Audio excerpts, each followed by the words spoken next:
Another day, another explanatory Reddit post, and a patch with seemingly random number changes. Yesterday, we got another Reddit post by Chris Wilson talking about the coming changes to Arch Nemesis. They are nerfing all of the defensive modifiers of the Arch Nemesis mobs. It is a step in the right direction.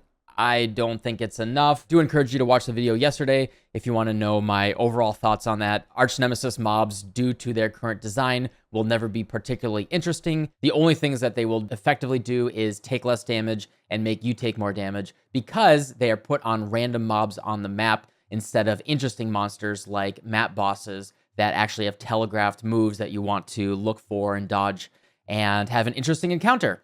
No matter what they do to the numbers, both offensively and defensively, to the Arch Nemesis mobs, they cannot make them interesting in their current implementation. We also got a quick patch last night where it looks like they just randomly chose new prices for the harvest crafts. It really is confusing. And that's the main thing that I want to be talking about here today. In the past, I've looked to GGG as a company that has a very organized plan when it comes to balance. Now, they will often have some very big missteps, but it has always felt like they have calculated their numbers in a very balanced way. There's something called the power calculation that we can do on all of the skills in the game, where you take the average amount of damage, multiply it by the effectiveness of added damage, and effectively every single skill in the game will land within a certain range. That is how they balance the skills. That's how they figure out that they're doing the right amount of damage. You look at Lightning Conduit, the numbers that Lightning Conduit launched with, and this is what is probably making it fun since it's a clunkier skill,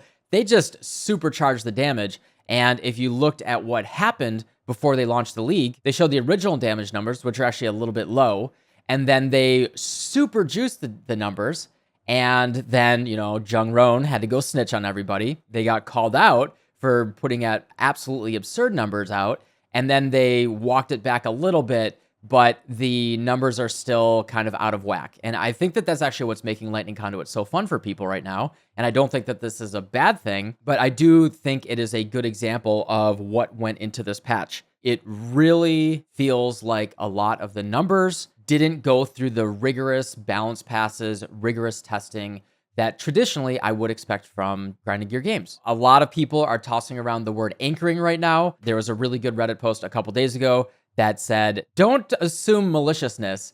Look at Hanlon's Razor. Where you can attribute maliciousness, it is much more logical to attribute incompetence or lack of rigor or just messing up. I really think that that's what happened this patch. All of the numbers that they picked, you look at the stuff they did with the Harvest patch last night, the numbers are totally random. They took prices and they cut them down to 10% of where they were or 50% of where they were. And even some of those, I still wouldn't use them. They kept some of the most worthless crafts in all of Harvest, like change a random div card. There's no world in which I will spend Life Force, which has a direct chaos price on it now, since it's tradable, for doing something that is just going to give me Emperor's Luck and Loyalty over and over again. Similarly, with the loot drop changes, it is very, very clear that they just didn't properly test it. I don't think they wanted to release a game that was so unfun that that it felt like hard mode and you were getting absolutely nothing. I really just refuse to believe that. I think that whoever did that and whatever process was in charge of doing that was incompetent, incorrect, mistaken, whatever. There was something broken there. Very clearly on release, the game was tuned in a way that was just fundamentally less fun, even for someone that would want a challenge and want to push themselves even in SSF mode. It was just tuned in an absolutely absurd way. Now, I would argue that right now, it's pretty playable. With the buffs, I leveled a brand new character in softcore trade yesterday because until Arch Nemesis gets nerfed, I really don't want to be playing hardcore SSF with the current state of the game. It just was unpleasant. Yeah, I leveled up a new character yesterday and I had about 20 chaos, 10, 15 alchemies, bunch of jewelers, a dozen fusings, and like 50 chance orbs by the time I killed Kitava in Act 10. That was markedly different and superior than the character that I leveled on Friday, and I think that just speaks to the changes have worked, at least for some amount. It is better.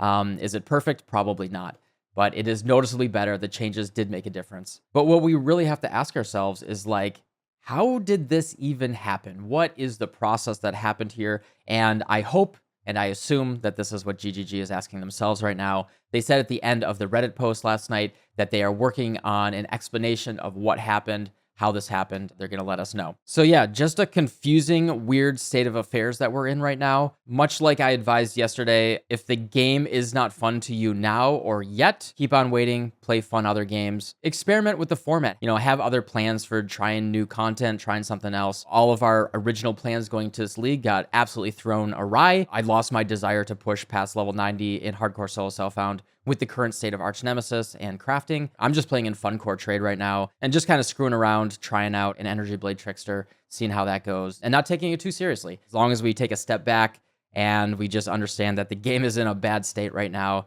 they are working on it. Don't push ourselves too hard if we're not having too much fun with it. Then we'll have a healthy relationship with the game and a healthy relationship with how we use our time in our lives as well. So anyway, I just want to have a quick little chat about that and my thoughts on it today. Speaking of which, I did have a lot of fun leveling up this Trickster yesterday. He's like the new Raider to me. I love the quality of life of One Step Ahead. I'm currently playing Special Helix. I haven't switched into Energy Blade yet. That is my plan. Just gonna do some fun, wacky stuff. Who knows? Maybe I even play with Cleave. Probably not. But yeah, thanks for hanging out with me here today. Do, as always, want to say a special thank you to all of the subscribers here, everyone for hanging out and listening, and especially the 2 new patrons yesterday, Atomic Kittens and Chase Brewer. Thank you so much for the support. You guys are incredible. Thank you to all of my patrons, of course. And yeah, hopefully see you on the stream later today. See ya.